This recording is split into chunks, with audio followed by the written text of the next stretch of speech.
জল্পনা যে অভিষেক বন্দ্যোপাধ্যায় মমতা বন্দ্যোপাধ্যায়ের মধ্যে দূরত্ব, অভিষেক বন্দ্যোপাধ্যায় নিজেকে একেবারে সরিয়ে নিচ্ছেন, সব কিছুতে জল ঢেলে অভিষেক বন্দ্যোপাধ্যায় একেবারে অধীর রঞ্জন চৌধুরীকে নিশানা করলেন আর পাশে থাকলেন মমতা বন্দ্যোপাধ্যায়।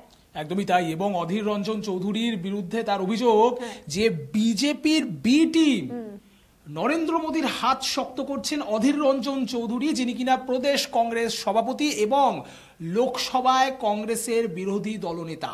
একদমই। আর তার পাশাপাশি ভিউয়ার্স আরো একটা বিষয়, আজকে অভিষেক বন্দ্যোপাধ্যায় ডায়মন্ড হারবারে প্রশাসনিক বৈঠক করেন, তারপরে সাংবাদিকদের মুখোমুখি হন।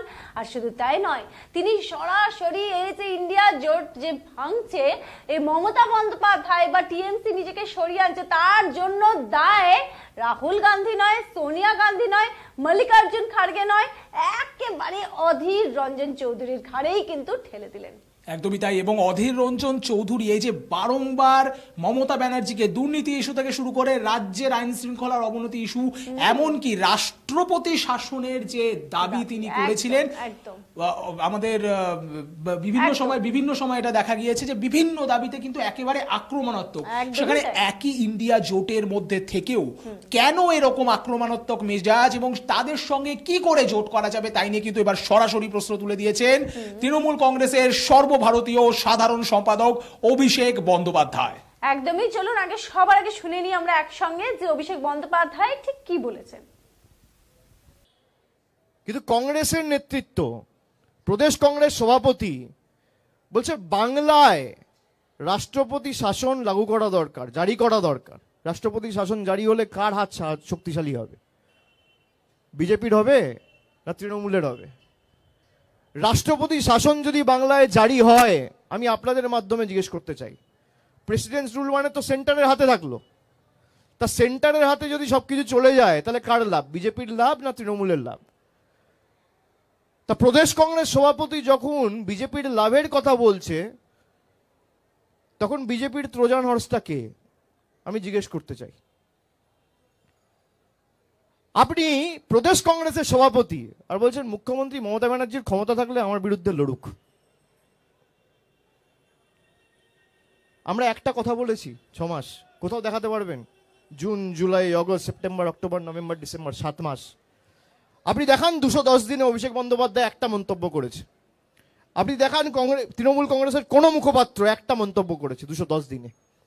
ধৈর্যের সীমা থাকে। যে মহিলা বিজেপির বিরুদ্ধে লড়াই করছে, আপনি তাকে বলছেন চ্যালেঞ্জ করছি আমার বিরুদ্ধে লড়ুন। কে বলছে? প্রদেশ কংগ্রেসের সভাপতি বলছে। মানুষ দেখুক, গণতন্ত্রের মানুষ ঠিক করুক। কিন্তু আমরা আজ থেকে 6 মাস আগে বলেছিলাম যে আমরা ইন্ডিয়া জোটের সাথে আছি। আমরা আজও তাই বলছি। মুখ্যমন্ত্রী অত্যন্ত পরিষ্কার ভাষায় স্পষ্ট করে তার অবস্থান স্পষ্ট করেছেন। আমাদের কোনো রকম ইগো নেই। এবার সে জোটে কে থাকলো কে না থাকলো তার ব্যক্তিগত ব্যাপার। শুনলেন আপনারা। এবং এখানেই ভিউয়ার্স একটা বড়সড় প্রশ্ন, আজকে কিন্তু অভিষেক বন্দ্যোপাধ্যায়ের যে বডি ল্যাঙ্গুয়েজ আমরা দেখলাম, দেখুন একটু যদি আমরা খেয়াল করি, সে আগের অভিষেক বন্দ্যোপাধ্যায়, অর্থাৎ মাঝে যে 2-3 মাস ব্রেক দিয়েছিলেন যাতে করে অনেক জল্পনা উঠে আসে সামনে, সেগুলোতে সবকিছু অবসান ঘটিয়ে কিন্তু দেখা যাচ্ছে ফুল ফর্মে তৃণমূল কংগ্রেসের নাম্বার 2। এবং তোমাকে মনে করিয়ে দিতে চাই এবং সেই সঙ্গে আমাদের ভিউয়ার্সদেরও মনে করিয়ে দিতে চাই, সাম্প্রতিক সময়ে মুর্শিদাবাদ, আমরা জানি মুর্শিদাবাদ অধীর রঞ্জন চৌধুরীর সেখানে একটা বড়সড় প্রভাব আছে।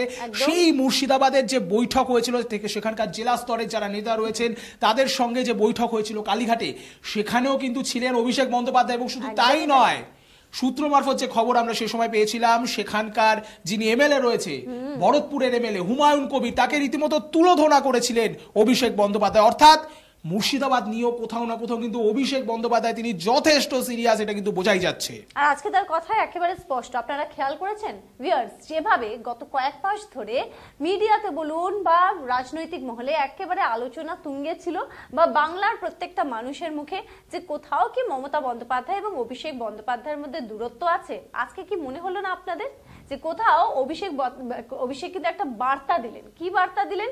যে না, মমতা বন্দ্যোপাধ্যায়কে যদি কেউ অপমান করে তাহলে কিন্তু তৃণমূল কংগ্রেস সেটা সহ্য করবে না।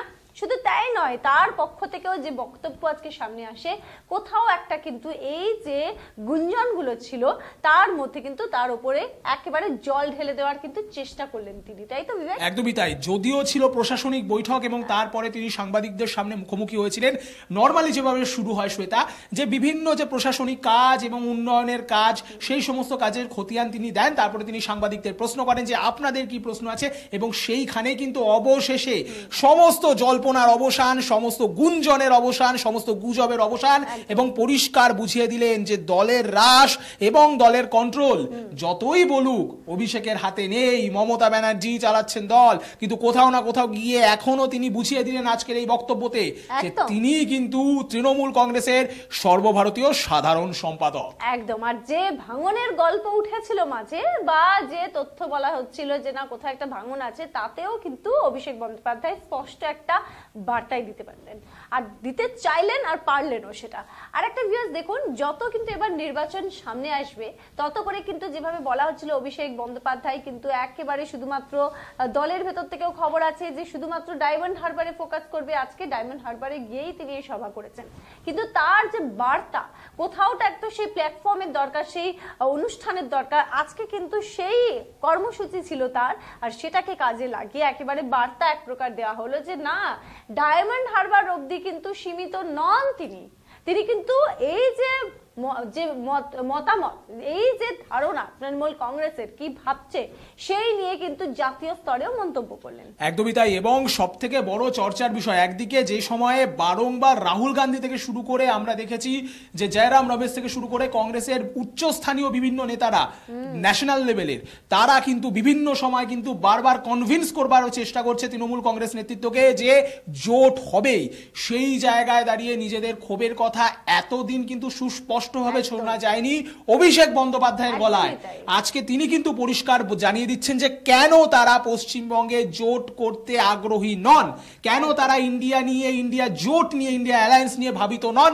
তার একদম পুরো সরাসরি জবাবদিহি করে দিলেন আজকে অভিষেক বন্দ্যোপাধ্যায়। একদম। আর নিশানায় শুধুমাত্র অধীর রঞ্জন চৌধুরী, কারণ বিভিন্ন সময়ে দেখা গিয়েছে যে অধীর রঞ্জন চৌধুরী মমতা বন্দ্যোপাধ্যায়কে সরাসরি নিশানা করেছেন, এবং আমরা সকলেই জানি যে বাংলার কাছে অধীর রঞ্জন চৌধুরী এবং কংগ্রেসের কাছে অধীর রঞ্জন চৌধুরীর কিন্তু খুবই গুরুত্ব রয়েছে, বাংলার রাজনীতিতেও গুরুত্ব রয়েছে, এবং সেই গুরুত্বটা কিন্তু হাই কমান্ডও বোঝে। এবং বিভিন্ন ক্ষেত্রে আমরা দেখেছি যে বাংলার ক্ষেত্রে কখনো সিদ্ধান্ত নিতে গেলে কংগ্রেস কিন্তু অনেকটাই নির্ভরশীল হয়ে যায় অধীর রঞ্জন চৌধুরীর ওপর। এবং এক প্রকার অভিষেক বন্দ্যোপাধ্যায় যেন বলেই দিলেন যে হাই কমান্ডের যদি মত না থাকতো বা তাদের বিরুদ্ধে গিয়ে অধীর রঞ্জন চৌধুরী কি এই কথাগুলো বলছেন, এই প্রশ্ন তিনি যেমন একটা তার কথার মধ্যে কোথাও একটা লুকিয়েছিল, তার পাশাপাশি কিন্তু আজকে যেভাবে অধীরের বিরুদ্ধে তিনি মুখ খুললেন, তাতে করে কিন্তু স্পষ্ট তিনি বুঝিয়ে দিলেন যে অধীর রঞ্জন চৌধুরীর মন্তব্যে একেবারে নারাজ তৃণমূল কংগ্রেস। এবং অদূর ভবিষ্যতে অধীরকে যে তারা মেনে নিচ্ছেন না পশ্চিমবঙ্গের ক্ষেত্রে, এমনকি অধীরের গড়েও বিনা যুদ্ধে নাহি দেব সুচাগ্র মেদিনীর রণনীতিতেই অভিষেক মমতা টিম নামতে চলেছে, সেটা কিন্তু আজকে অভিষেক বন্দ্যোপাধ্যায়ের এই বক্তব্যে পরিষ্কার হয়ে গেল। একদম তাই, এই বক্তব্যে একেবারে স্পষ্ট হয়ে গেল। এবং আগামী দিনে যেভাবে উনি তৃণমূল কংগ্রেসের ঢাল ধরতে চলেছেন, নির্বাচনের যেভাবে তার ভূমিকা থাকতে চলেছে, সেটা কিন্তু আর বলার অপেক্ষা রাখে না, কারণ আজকে তার বডি ল্যাঙ্গুয়েজ, তার কথাবার্তা, তার চ্যালেঞ্জ, সেটা কিন্তু সবকিছু প্রমাণ দিয়ে দিল। একদমই তাই। এবং দলের মধ্যে কিংবা দলের তৃণমূল কংগ্রেসের সমর্থকদের মধ্যে যারা অভিষেক পন্থী, তাদের কাছে কোথাও না কোথাও গিয়ে যেন একটা সাই অফ রিলিফ বা একটা মানে বিশ্বাস এবং আস্থার নিঃশ্বাস পড়লো আজকে অভিষেকের এই বক্তব্যে। একদমই তাই। এবং আগামী দিনে কোন দিকে রাজ্য রাজনীতি ঘুরছে, সমস্ত আপডেট এবং খবরের ভেতরের খবরের জন্য কি করতে হবে? সাবস্ক্রাইব করতে হবে, লাইক করতে হবে এবং ফলো করতে হবে ডিজিটাল খবরিলালকে, এবং আমাদের সঙ্গে সবসময় থাকতে হবে, কারণ শ্বেতা, একেবারে ডিজিটাল খবরিলাল মানে খবর আপনাদের, নজর আমাদের।